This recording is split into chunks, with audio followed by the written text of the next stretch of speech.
What's up guys, Mitchell Watts with Town & Country TV, and today I am so excited to show you the in-depth review of the new 2021 Ford Mustang Mach E.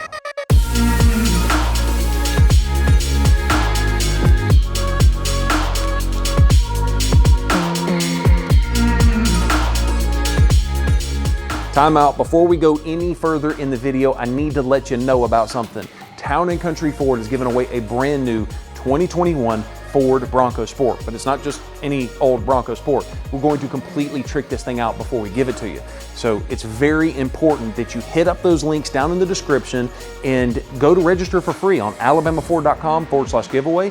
Or if you want to, anything you buy on tccustoms.com will give you automatic extra entries into this giveaway. So what are you waiting for? Check out alabamaford.com or tccustoms.com for multiple ways to enter this giveaway. All right, enough about that. Let's get back into the video. Now, the first thing you're going to notice is this is a brand new architecture for Ford Motor Company. There has not been a platform prior to this one. This is the release of this platform. And with that, they were able to start from the ground up with whatever design that they wanted to. And this is what they came up with. The funny story about the Mach E is that it originally started out just to be a CARB compliant vehicle, meaning that every manufacturer has to have one all-electric vehicle. At first, they were going to make it. It was going to be not very much fun. It was basically just so that way they don't get kicked in the teeth by the government. And then they looked at it, and a couple of the people inside of Ford Motor Company said, you know what, if we're going to do this, let's do it right. They kind of saw some of the wins that Tesla was getting on some of their cool and sleek vehicles, and that's when they started coming out with what you see here. Now, at the time, they didn't even realize that it was going to be a Mustang. At the time, they just knew that they wanted it to be neat, they wanted to be cool, and then all of a sudden, Ford Motor Company started talking to some of the execs and say, hey, we think we need to probably name this thing Ford. A Ford Mustang and Mustang Mach E. And then when that came out, they said, okay, well, if it's going to be that, it needs to be good looking, it needs to be attractive, it needs to be fast, it needs to be fun, it needs to be everything that a Mustang typically is. And this is what you're getting. So the first thing I want to point out to you is because this is an all-electric vehicle, meaning there is no gasoline inside this motor, is you've got this grille that is not actually a grille. It's more or less a design and a good place to put the Mustang logo. Now, I do want to say the Mustang logo. I know everybody, oh, I can't believe they put a Mustang badge on it. Yeah, I kind of understand where you're coming from, because I'm a Mustang diehard as well. But keep in mind that this vehicle, spoiler alert, is, I didn't want to like it, okay? I did not want to like this vehicle, and I'm actually shocked that I do. And so realistically, if they would not have put the Mustang name on it, they probably wouldn't have been given the time of day by anybody. And so it's purely a marketing decision from Ford to put that Mustang on there. And I will have to say that at the end of the day, once you get a chance to test drive this thing, you'll see it's not a Mustang. It's an extra variant inside the Mustang name badge. Very similar to how you have a Bronco and a Bronco Sport. Well, some people say, well, the Bronco Sport's not a real Bronco. Well, it is. It's just a different version of it. And so keep in mind that, I understand where you're coming from, but realistically, I understand with Ford's decision why they did that. It's to gather the name, because what do they say? That negative press is, there is no such thing as negative press. Any press is good press. As long as somebody's talking about your brand, mission accomplished, right? Anyway, so you can see the entire headlights. These headlights are fantastic. When you walk up to the vehicle with that key in your pocket, it automatically will greet you, light up, and it also lights up a really cool Mustang badge out of the actual side rear view mirrors that looks fantastic in the nighttime, as you can see right there. Now, the next thing I want to kind of show you as the camera moves around to the side, you can see that these are a set of 19-inch wheels, rather. I almost said 20s. These are a set of 19-inch wheels. These are Michelin tires. Nothing really all that exciting to talk about there, but what is exciting to talk about is something that I'm not used to myself, and that is going to be the charge port. So a little bit of fun fact about the charge ports here. You can see this is the normal charge port, and if you're going to use the level 3 charger, you flip this piece down, and these are the extra prongs that allow for that DC fast charging. Once again, that I'm going to actually show you later on in this video, so make sure you don't go anywhere, because this is going to be the most detailed video you've seen on the Mach E yet. But we're going to actually show you what that process looks like. So yeah, there you go. Now you'll notice that on the Mach E itself, there's a couple of main design cues about the vehicle. The first thing you'll notice is that there is no door handles, and there's a couple couple of reasons. One of the main reasons is for aerodynamics. So on an electric vehicle, aerodynamics and efficiency is even more important than in a gas vehicle because it directly affects your range. And so what they've done is they've given us this little handle right here to pull on for the front. So all you have to do, hit the button, it pops the door open, you pull the door open using this little handle. Now you can also stick your hand down in here and pull it open if you want to. That's your personal preference. Now one of the nice things about this is as you come up to the vehicle, you can't actually slam your fingers in the door. That would be the first thing I would be concerned about if I was sticking my hand in here. Well, there's actually a prop. When you open the door, there's a prop that opens up and that keeps you from smashing your fingers in the door. All you have to do is pull the door out just a little bit and you'll hear that mechanism moving out of the way. Hopefully you could hear that. And then you have the ability to shut the door. The same is true for the rear door. You have another button back here.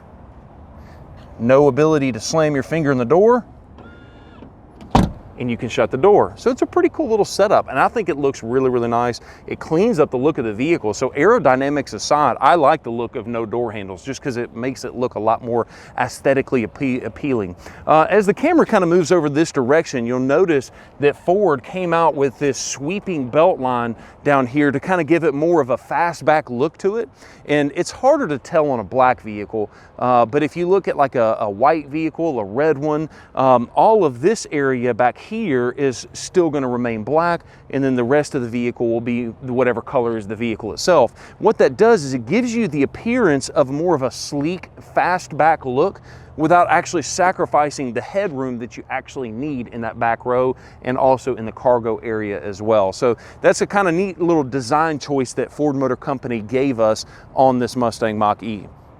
And once again, I've gotten, outside of this video, I've kind of gotten away from calling it a Mustang at all. It's just easier to say Mach E, Mach E, Mach E, and some people say macchiato. Stupid joke, I'm sorry. Anyway, so the other thing I wanted to show you in the back side of the vehicle is going to be the tail lights themselves. Now the cool part about these tail lights, and I don't know if I've got the keys or if Josh has the keys, but as you unlock the vehicle itself, you'll notice that it's got that sweeping design where it lights up and then it swipes out. It's a pretty cool look. Next up, I want to show you the shark fin itself. This is going to house a couple of different things. That's your AM and FM radio antenna, but it also happens to house a couple of different things like the modem and the antenna for the Wi-Fi hotspot that is inside of this vehicle. So a lot of technology is packed inside of that, but what you can barely tell, because once again, the rest of the vehicle is black, but it's got a solid panel roof of solid glass above it. Now this is a tinted glass, so you're not gonna have to worry about getting sunburnt as you're driving down the road, but there is no sunshade on the inside. In fact, let's go ahead and take a look at that now. So as I open the door, you'll be able to see a lot of the features and interior. It's a beautiful interior. Now, I will tell you that I am not a small guy, so I kind of almost have to fall into the vehicle to get into it. But once I'm in here, there is plenty enough headroom, as you can see. But once again, you do have that solid panel of glass directly above your head. And that's one of the things that I would say is the very first thing that most people notice inside the vehicle, but that would be a lie. The first thing that people notice is going to be this massive touchscreen. Now, as you can see, I've been using this thing and I've got 266 miles on it as I'm sitting here talking to you right now. So I've had a lot of time to actually use the vehicle itself. Now, I absolutely love this technology. And I'm going to show you a couple of different things, but as you can see, Apple CarPlay automatically and wirelessly shows up on the vehicle. So now I can drop my phone right there. I'm using wireless charging on my phone itself. As you can see, it says charged, and I've got wireless Apple CarPlay. And I will tell you that this system is fantastic. The wireless Apple CarPlay found in the F-150 is also good, but this seems like it's more responsive. It's more touch sensitive. I can actually kind of slide through here a lot faster doing things. It just feels like, you know, everything is just a lot smoother to operate, if that makes any sense. So pretty cool stuff there. Now, the other thing about the reason I like this design, this is called the Sync 4A system. This is the infotainment system that is unique right now to the Mach E specifically. I've had a lot of people say, man, I don't know why it's vertical. Why did you guys put a screen going up and down? Well, after using this thing for quite some time, 260 miles worth, I would actually say that I like this setup better than I do the F-150, which is a more of a horizontal screen, even though the F-150 still has a 12-inch screen. And here's my reasoning for it. Because I've got the Apple CarPlay is only taking up this much room on the actual screen versus on the F-150. It just seems like a better use of space, if that makes any sense, because I've got my Apple CarPlay here. I have the ability to look at these different tiles down here underneath it. And once again, it actually will customize these particular tiles based on what I am doing a lot inside the vehicle. So pretty cool stuff there. You also have dedicated air conditioner temperature controls located alongside the bottom, and then you've got your dedicated volume button and your power on, power off button located right here. Heated seats are going to be standard in this premium model, as well as a heated steering wheel, and you also have the fan controls for the vehicle as well. So pretty cool stuff, and as you can see, everything is really touch responsive. I'm pretty impressed with how well Ford executed this setup. Now, a couple of other things to navigate this screen itself. If you hit this button right here, you have the ability, oh, and that's pretty cool. It says, morning suggestions, phone pairings, so as I drive the vehicle, I can edit my profile, and I can actually have that set up to where it does what I want it to when I want it to. And then you've got your main navigation menu here where you can jump into CarPlay, the Ford system navigation system. You've got an Android Auto. I don't have an Android, I have an iPhone, but you kind of get the point. You even have Waze can be integrated into the navigation system itself. Now, my favorite mode is going to be this button up here. You tap on the phone, on the vehicle itself, and you have your 3 different drive modes: Engage, Whisper, and Unbridled. One thing, and we'll talk about it during the ride and drive portion of this vehicle or of this video. Unbridled is by far my favorite because, yeah, I want to go fast. Ricky Bobby. Propulsion sound, a lot of different things. Driver assistance, that is going to be one of the things that this vehicle shines at. So as you can see, you've got auto hold and traction control. I will tell you though, and I'm going to ask Ford, because I know Ford watches a lot of our videos and we're grateful for that. Take this as a suggestion. I wish you would give us a dedicated button for auto hold on and off. So as I've gotten 266 miles on this vehicle, sometimes I want to quickly be able to turn auto hold off, and then sometimes I want to turn it back on, and having a dedicated button would go a long ways. But I don't have that, so that's kind of what we're dealt with. Turn on the air conditioner because I am a little bit warm. It's unbelievable that it's as hot as it is in the middle of February. Let's turn that fan speed down. It's kind of kill us there. But you've got auto hold, traction control. If you hit additional settings, as you can see, this thing has got a ton of different technologies to help keep you safe. So a lot of different options. You have adaptive cruise control, intelligent adaptive cruise control. You have lane centering. You can turn that on and off. Yeah, I mean, it's wild, all of the different options that this vehicle has. So in fact, you know what? Let's save the driving technology and all of that stuff. Let's save that for the ride and drive portion. So we're going to come back. We're going to circle back around on that one. Let's go to charge. Now, the cool part is you can see exactly, and this is pretty cool of a representation of, I'm trying to turn this fan speed down a little bit more. Not off, just down. So as you can see, this is a pretty cool representation of where the battery is located inside the vehicle. Although this is just a digital representation, you can see we've got 83% left, 203 miles until we're actually out of electricity. You can kind of see that. Now, the cool part is you can come into charge scheduling, and I'm going to have to blur that out because it's got my personal home address on there. So Josh, I'm going to kill you if you don't block that out. Please blur that, please blur that. But you have the ability to set specific locations on the vehicle and say, hey, when I'm plugged in here, I want it to charge this much. When I'm here, I want it to only charge between this time and this time. And so it gives you the ability to use the electricity when the vehicle itself is, you can use electricity when it's cheaper. Let's just put it that way. I was trying to find a fancy way of wording that, but there's really no fancy way of doing that. You've got all these other kinds of different technologies, system updates, which actually is pretty cool. You do have over-the-air updates, and that speaks into our next driving technology is Ford will come out with over-the-air updates periodically, send them to the vehicle, and automatically update the vehicle. One of those updates is going to be the new driver assist technology technology where the vehicle will give you hands and feet free driving. So as long as you're on a certain section of divided road, you can be driving down the interstate and the car drives itself completely without even having to touch the steering wheel. Pretty stinking cool. That's coming up very, very soon. But yeah, there's a lot of different options here. And at first it's a little bit daunting looking at a screen this big and you're like, oh my gosh, how am I going to operate this entire screen? Trust me, 3 days into it, you're going to be a wizard at it. It is very intuitive. It just takes a little bit of getting used to. Very similar to your iPhone. And this is going to be the instrument cluster itself. As you can see, it is a relatively large instrument cluster. There's, you know, just for comparison's sake, you can kind of just see this is what AirPods Pro looks like next to the screen, and I just dropped it. Yep, roll tide.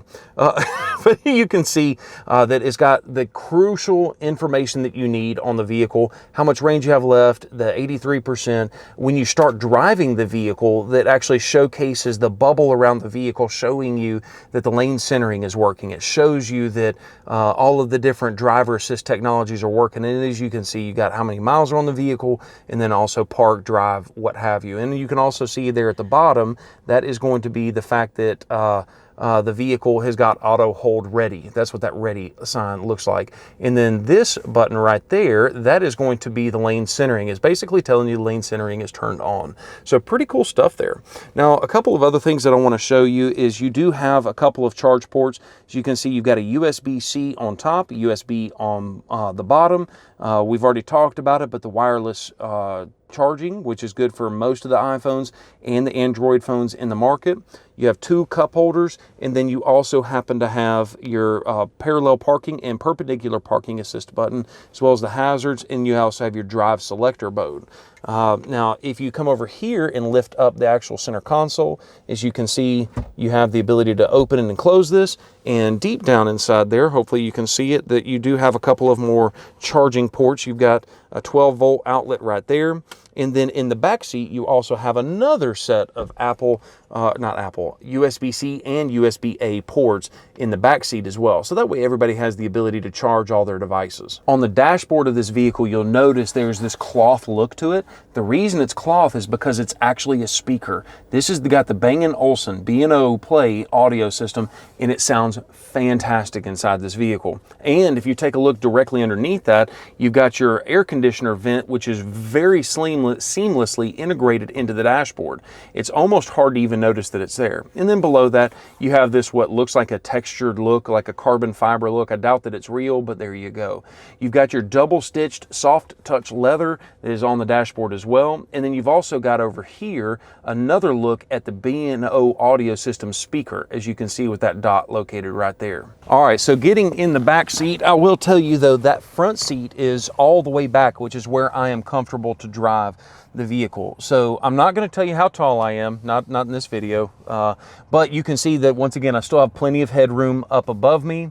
And as you can see, I don't have a ton of knee room, because if I keep my legs together, which is uncomfortable to sit like this, it's actually more comfortable to sit like this, that as I drive down the road, I would be fine back here. And once again, not everybody is as tall as I am, but nonetheless, this is kind of what you're getting. It does have seating for 5 people, which is 3 in the back, 2 in the front. This particular vehicle also happens to, as I just mentioned to you, you've got the air conditioner vents for the rear, and then you've also got that USB-C and USB-A port. That's located right here at the bottom of that center console. But overall, it's actually pretty darn comfortable. I have no complaints as far as the back seat is concerned. I would like for the headroom to be up a little bit higher. I have noticed my head getting knocked on this roof line right here a couple of times when I'm getting in the front and also in the back seat. But other than that, I mean, the only problem is that if you raise that up, it loses the sporty look of the vehicle. My main thing is, as long as I'm in the vehicle and I still have plenty of headroom, that's the most important thing for me. But I will tell you though, sitting in the back seat, looking up at this glass roof, that's really when you can appreciate it. When you're in that front seat, you don't really appreciate how massive that one solid piece of glass is. And as you can see, it's a really bright day. And although we are parked in the shade, the tinting on this you're not going to have a problem with worrying about getting getting sunburnt on the top anyways. Let's do this. Let's take a look underneath the hood of the vehicle, but before we do that, take a look at the actual door handles. The door handles are very unique on this vehicle. To open the door, you literally have to slide this back instead of opening it like this with a normal F-150. So I just thought that was different and unique anyways. In fact, it looks like I'm locked in here. Josh, can you come around and open the door for me? It's a little strange, and I'm going to show you why that is. This is a new feature that you're not going to be able to do it that way, Hoss. You have to come around and open the door. Yeah, I hope the camera's still recording because I'm about to teach you something too. He's locked me in. Help, I can't get out. Okay, all right, so were you guys recording that whole time, Josh? Okay, fantastic. Let me tell you why that is. So the child locks on this vehicle are actually automated with a button in the driver's front seat. I found this out because I locked my kids in the car. Not really, but so what I want to show you is this button located right here.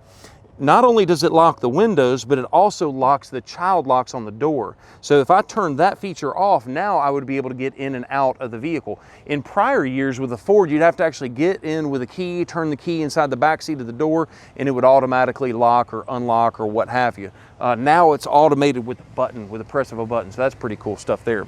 Now, the other thing that I want to show you guys is how do you get into the frunk? The frunk, and by the way, if you don't know what a frunk is, that's the front trunk. So you'll notice that there is a button here. You double tap that. Oh wait, that opens the trunk. It doesn't open up the front trunk. So as you know, electric vehicles, they have front trunks. I'm gonna show you the cargo space here in just a second, but there is no button for the front trunk on this vehicle. Now here's another concern that I have, is you'll also notice there's no remote start button on this vehicle on the key.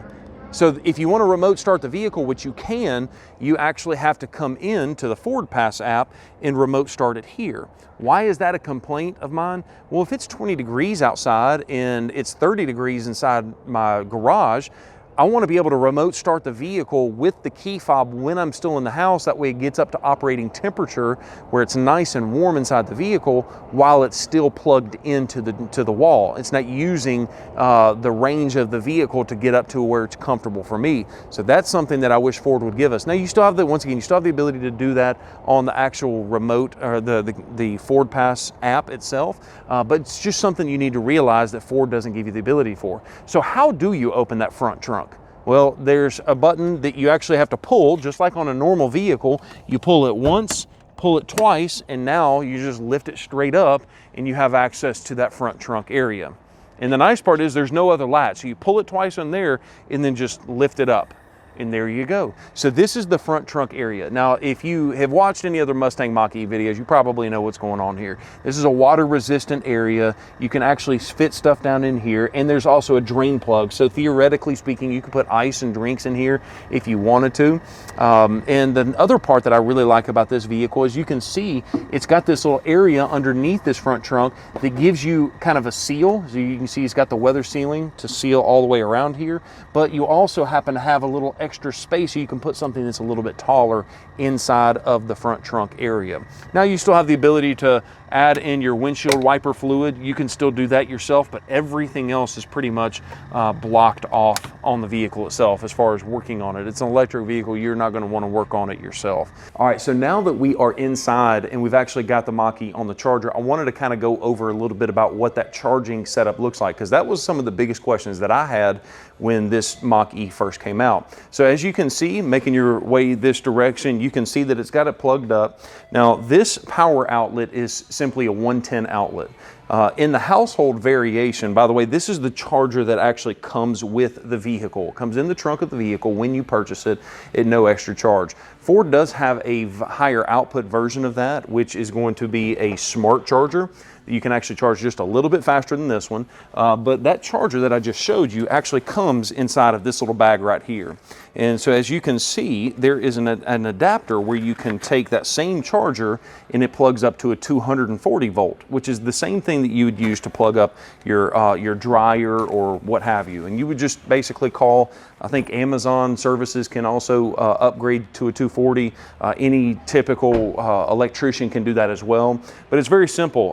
Coming over here, you'll see a couple of different things. This is the charge indicator where you can tell how much battery the vehicle actually has. And as you can see, it's almost full as it's blinking this last blue spot right here. All you have to do to unplug it is hit the trigger here, pull it straight out, and then close it off. Now, once again, I mentioned to you, this is the 110 outlet. The only downside to the 110 is Ford is telling us that it charges on average at 3 miles per hour. So it's extremely slow. If you bought this vehicle, you would want a 240 volt outlet, because I think they say those with this particular setup can do up to 20 miles per hour as far as a charge. What's the charging rate, if that makes any sense. So what I wanted to show you here is this pulls out, you would simply plug in the 240 volt into here and you're good to go. Now there's another level that you actually have the ability to go and charge with, and that is going to be level 2 and level 3 commercial charging. One thing that I really do love about most of the Ford vehicles available now is going to be the foot activated hands-free liftgate. So as you can see, I was going to put all of this stuff in the back of the vehicle, and instead of me having to set it down, hit the button, since I've got the key in my pocket, all I have to do is kick and up goes the hatch itself. Now I will tell you that you've got back here, you've got this little sunshade or this little blocking thing. I've noticed that it has come undone pretty easily. So I think one of the very first things I would do if this was my vehicle is I would tint that back window a little darker and then get rid of this shade itself, because it has kind of fallen apart a little bit. So yeah, while we're back here, you can kind of see a couple of different things. You can see how much space you have as far as the cargo side of things is concerned. And you've got the all-weather mats, and then underneath that, you can actually lift that up, and you've got a small little potential place for storage, as Josh just hit his head on the vehicle. Are you okay, Josh? By the way, this is actually adjustable. If you lift it up even higher and save the preset there. So I had it actually set at the lower preset, because if I had it all the way up, it would actually hit the top of my my garage door at home. So sorry, Josh, that's my fault that you hit your head there. But it is a nice feature nonetheless. You got the foot activated liftgate, and then you've also got the button where you can actually save the programming of how high that actual liftgate goes through. So yeah, enough storage for back here. And you also have, while we're back here, let me set this stuff down. You actually have the ability to fold these seats down as well. If I could find the button. And as you can see, it does fold down flat on both sides of the vehicle. So I've got that front seat all the way back, so it probably got hung up there.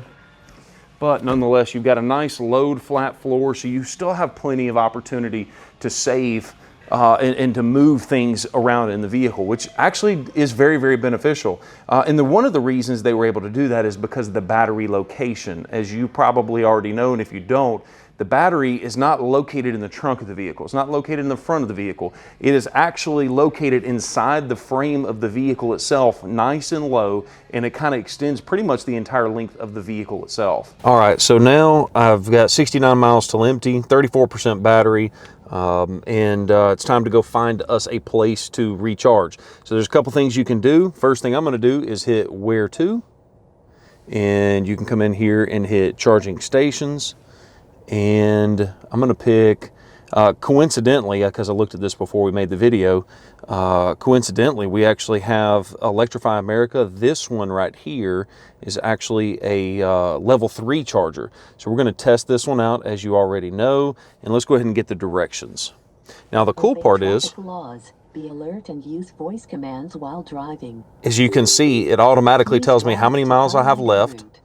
It tells me how many miles I'll have left, and also how many miles left until I get to the actual charging station. So pretty cool stuff there. All right, let's go ahead and head that way.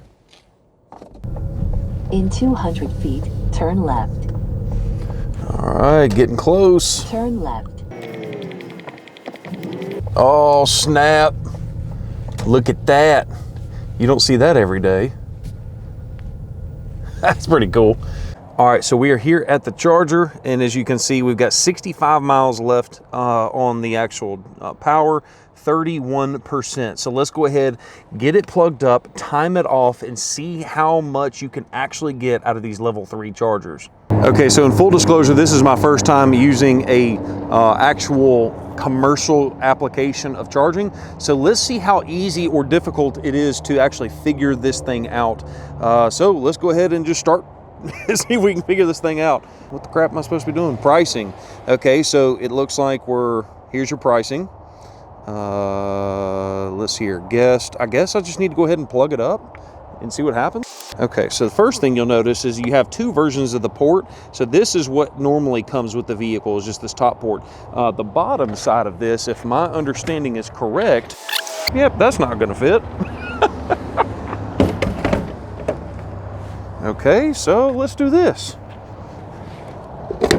And here we go. So you can see the top piece that goes into the Mustang Mach E, and doesn't look like this is gonna fit. I might have to, holy smokes, this cable is heavy.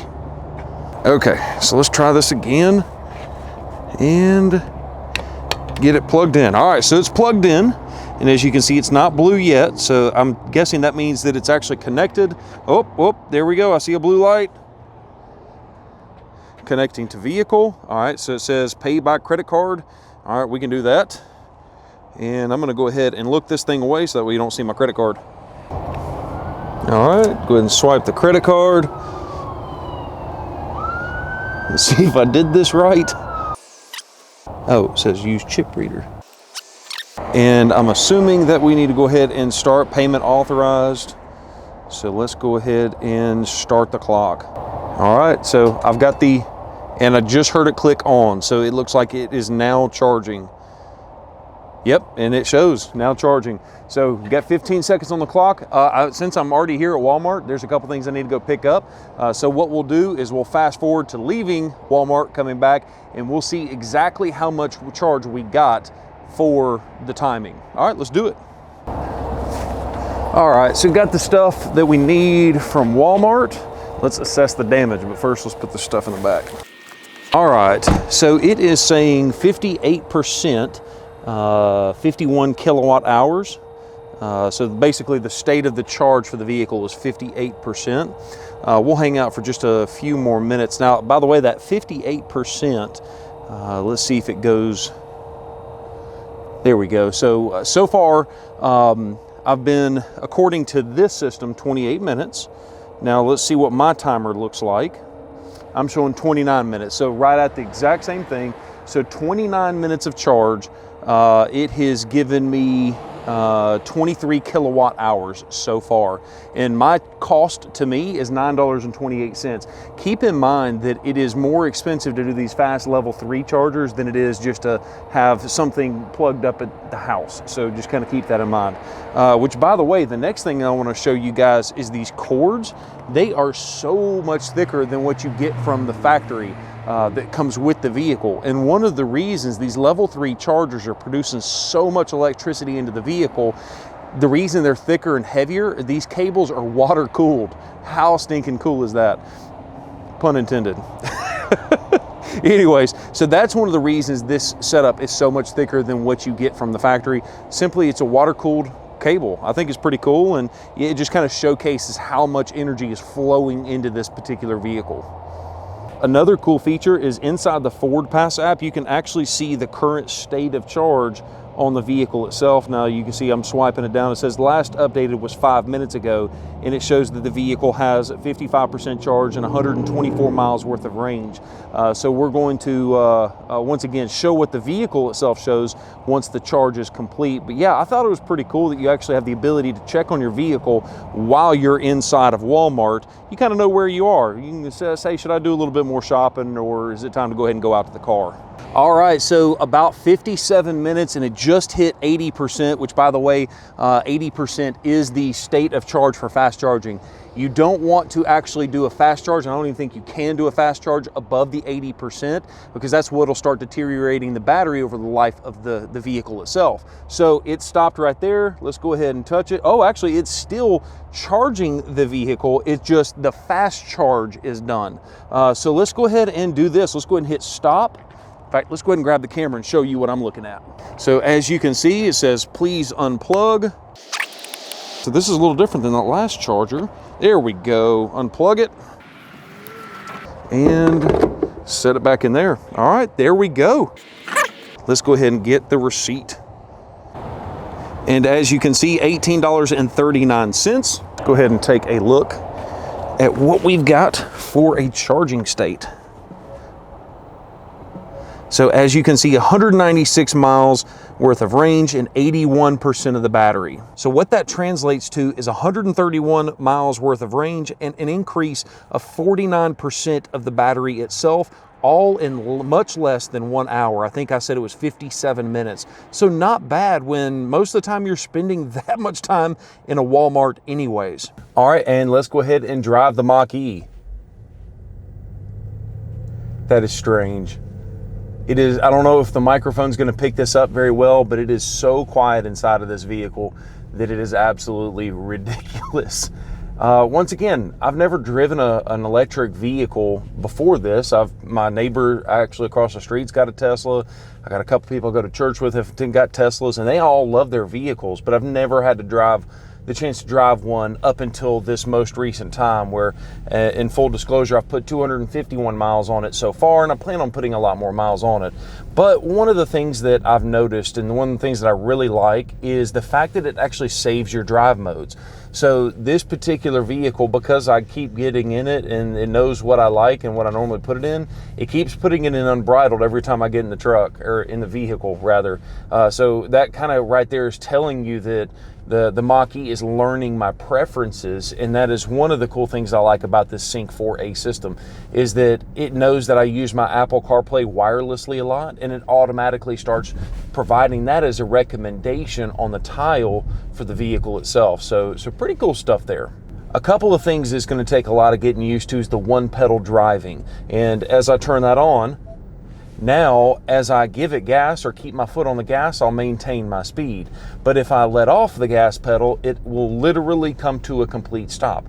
Now, the misconception with that setup is that you can still use the brake if you need to brake in an emergency setup, or an emergency situation rather. But instead, it's too hard for me to get used to that. So I'm going to turn that off. Now the other thing is the propulsion sound. So I've got mixed feelings on that. I think it's really cool that they even have it on there. So I'm very, very glad that Ford put the propulsion sound on here, but I'm so glad that they gave us the ability to turn it on and turn it off. As you can hear,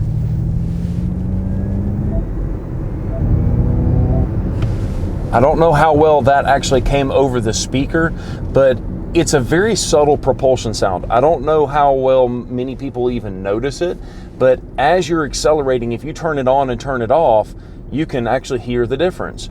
And so yeah, I'm curious to see what you guys would think, but it's a cool little trick, a little party trick that Ford has given us. As far as actually the handling is concerned, everything that everybody has already said in these videos is 100% accurate. It's amazing how well this thing handles, and it's all because of the weight of the vehicle. This is a heavy, heavy girl, as you can see right there on the screen. But because all of that weight is in the batteries, down low, you've got that nice low center of gravity. What ends up happening is the vehicle itself is going to handle a lot better instead of having it feel like it's going to roll over. And obviously I'm not going to demonstrate it right here, but the other night we had a roundabout, and if you've ever seen those roundabouts, sometimes it's a little fun to hit those a little faster than you probably should have. And I will tell you though that I am shocked at how well planted this vehicle is, especially for the overall weight of the vehicle. I was talking to a good buddy of mine just a few minutes ago. He saw me driving by and he said, "What in the world is that? What are you driving?" I said, "That's the new Mustang Mach E." And he says, "Man, I'm just a gas guzzler guy. I don't know that I like, something like that." And I said, "Man, I get it." I told him, I said, I got in this vehicle wanting to not like it, expecting not to like it. And I have to tell you, though, that after I've had the chance to drive it, in fact, there he goes texting me again. But after I had the chance of actually driving this vehicle, getting in it, and actually experiencing it, it's amazing how convenient it is just to plug up the vehicle at your house, and then every morning you wake up with a full charge. I think it's genius, and once again, this is not a brand new all electric. This is not brand new technology. Tesla's had a lot of this technology for a couple of years now, but I'm shocked at Ford was able to implement so much of this technology so well right off the get-go. All right, so I'm about to get on the interstate here, but before I do, one of the gripes that I have about the interior and the way that this thing seats is that the actual seat itself only adjusts up and down. So like, for instance, in my Ford F-150 Raptor, you can actually adjust the seat bottom to where it goes up in the front or up in the back or up and down independent, you know, all together. Well, this one is only just up or down. That doesn't seem like a big problem until you're 6'3". You didn't think I was going to put it in the video, did you? But yeah, until you're 6'3" and you need somewhere for your knees to go, it's nice to have that extra bolstering up underneath your knees. And so for the version 2 Ford, it would be fantastic if you could include that. All right, so now getting on the interstate, let's accelerate. I know it probably doesn't translate very well on the video itself, but the acceleration is not too shabby. You know, and a lot of the times they say the electric vehicles from 0 to 60 is what's the fastest. And this one is the rear wheel drive version, so it's not that crazy fast, 0 to 60. What I've really noticed is that 20 miles an hour and up, that acceleration really feels the strongest in this Mach E. So pretty cool stuff there. All right, so now let's do this. I'm gonna go ahead and set up the active. All right, so the lane centering. So this is the Ford Co-Pilot Assist 2.0, whatever. They've got all these kind of random fancy names for it. But once again, this vehicle is designed and has all of the sensors for future self-driving. And what I mean by that is you can, on certain sections of divided road, just like this interstate that I'm driving on right now, you will be able to, after the over-the-air update is pushed out, you'll be able to drive this vehicle without any hands, without any feet. And there's sensors located right here in the steering wheel and then also up here in the rear view mirror that's looking at my head position, looking at my eyes, and making sure that I'm actually paying attention to the road. As long as I'm paying attention to the road, the vehicle will drive itself. Now, what's currently available at the time I'm making this video, and that is going to be the lane centering and adaptive cruise control, the intelligent adaptive cruise control. So there's a camera in the windshield that's looking for the street signs, the speed limit signs, and it can adjust my speed limit that I've got set in the vehicle based on what the speed limit is here. So if I say, hey, I always want to do the speed limit, when I hit a speed trap and it drops down to 60 miles an hour, guess what? The vehicle will also slow down to 60 miles an hour while also maintaining a safe distance between me and the vehicle in front of me. In addition to that, it also has the lane centering, where as long as you have, because you have to remain your hands on the steering wheel, but the vehicle steers itself. Now, if that doesn't make sense, you just kind of have to drive it and see what I'm saying. But basically, there's sensors in the steering wheel that make sure that you keep your hands on the steering wheel. But as long as you've got your hand on the steering wheel, the vehicle literally drives itself. It will keep you in the center of the lane. That's what the lane centering is. And so there you go. That is kind of my first impressions of driving the vehicle after 261 miles of driving this particular Mach E, what I actually believe. I guess the synopsis or the theory of this entire video is I'm shocked that I like it. So anyways, hope you enjoyed this video. If you haven't already done so, make sure you check out our Bronco giveaway. So we are giving away, Town & Country Ford is giving away a brand new 2021 Ford Bronco Sport. It's a guaranteed giveaway. Someone is definitely going to walk away with that vehicle. And with the help of TC Customs, we're going to completely trick this vehicle out before we give it away to you. Now, there's a couple of ways that you can enter to win, but the easiest is go buy any kind of TC Customs merch or what have you. Go to tccustoms.com. You can enter to win for free there as well, but the easiest way to get extra entries is to buy any kind of merch or any kind of car parts for your vehicle. tccustoms.com. Thank you so much for watching this video. If you haven't already done so, smash the thumbs up buttons, the subscribe button, all the other buttons that you're supposed to click on YouTube. Anyways, that's it. Thank you guys so much for watching this video, and have a great day.